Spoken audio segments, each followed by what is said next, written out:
Bismillahirrahmanirrahim. Assalamualaikum warahmatullahi wabarakatuh. Kajian yang kedua setelah kemarin mengkaji yang pertama ja'a Muhammadun. Sudah kita ja'a sebagai fi'il, Muhammadun sebagai fa'il. Kita kajian yang kedua tentang yufsil muslimun as-salamah. Kita kaji lafaz yufsi. Kalau kita lihat itu ada tandanya sebagai fa, ada fa berarti kodenya sebagai sebagai fiil, al muslimuna sebagai fa panjang, fa sebagai fa'il, kemudian as-salama itu ada kodenya mim fa sebagai maf'ul. Kita kaji yufsi itu termasuk dalam kategori fil mudhari. Kenapa dikatakan fil mudhari? Karena ada huruf mudhari'nya yaitu ya, yu, ya lil ghaib, domirnya huwa. Maka setelah lafaz fi'il apabila domirnya huwa maka sudah dipastikan sebagai fa'il. Itu ada keterangan lain.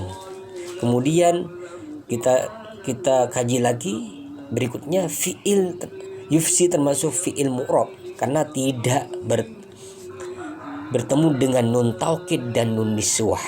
Tidak ada nun taukid dan nun niswah. Kemudian yufsi itu dibaca rafa karena litajarrudihi anin nawasib wal jawazimi. Karena sepi, karena tidak adanya amil nasab dan amil jazm. Kemudian rafa'nya dengan dhammah muqaddar karena termasuk kategori al-mu'talul akhiri walam yattasil bi akhiri syai'un. Maksudnya fi'il mudhari yang lam fi'ilnya huruf illat dan huruf akhirnya tidak bersambung dengan sesuatu apapun, misalnya alif tasniyah, wawu jama, ya muannas, mukhatabah, nun taukid dan nun niswah. Kemudian kita kaji lagi bahwasanya yufsi itu termasuk fi'il ma'lum karena cara bacanya tidak diikutkan pada kaidah majhul, dhamma awaluhu wa futiha ma qabla al-akhir, yang mana butuh kepada fa'il. Yang mana pada konteks contoh di atas adalah fa'ilnya adalah lafaz al-muslimuna.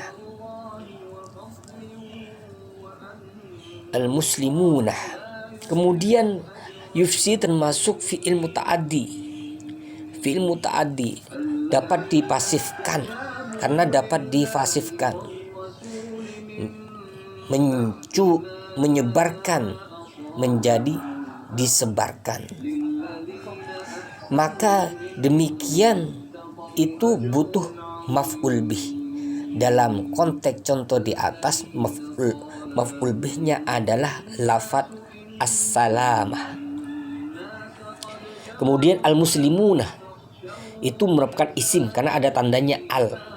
Kalau sudah menjadi isim, kalau sudah dianggap sebagai isim, bisa dibaca rafa, bisa dibaca nasab, bisa dibaca jer atau khafat. Di sini sebagai fa'il maka termasuk marfu'atul asma, isim-isim yang tergolong isim-isim yang dibaca rafa. Rafa'nya di sini adalah dengan waw karena termasuk kepada jamak mudzakkar salim. Jadi rafa'nya waw karena termasuk jamak mudzakkar salim. Kemudian as-salamah ini termasuk isim karena ada tandanya al. Dibaca nasab karena termasuk mansubatul asma yaitu maf'ul bih. Karena as-salamah jatuh setelah fi'il muta'addi. Fi'il muta'addi itu fi'il yang membutuhkan maf'ul. Dan tanda nasabnya adalah fathah karena termasuk isim mufrad. Alhamdulillah, demikianlah pembahasan atau kajian daripada Yang kedua daripada buku karangan Dr. Abdul Haris Haji Abdul Haris MAG. Mudah-mudahan kita mendapatkan ilmunya yang bermanfaat dan beliau mudah-mudahan panjang umur, sehat dan selalu dalam lindungan Allah Subhanahu wa taala. Assalamualaikum warahmatullahi wabarakatuh.